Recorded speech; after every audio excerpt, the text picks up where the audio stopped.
Regarding credit card type, may na-comment regarding sa ating PNB Zalo. Ito yung ating PNB Zalo Mastercard.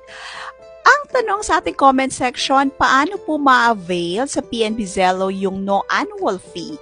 Kailangan ba mag-spend ng 20k in 1 month para ma-avail yung no annual fee or automatic ngayon na wala talaga siyang annual fee?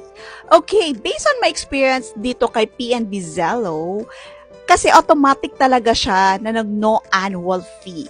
This is a credit card na talagang intended for no annual fee. So kung mabibigyan ka nito ng PNB Zalo Mastercard ni PNB, well, para sa akin it's an opportunity. Kasi nga, hindi ka magbabayad ng annual fee at saka mababa lang yung mga charges na ini-impose ni PNB. Pero syempre, mas maganda na nagbabayad ka in full ng yung credit card.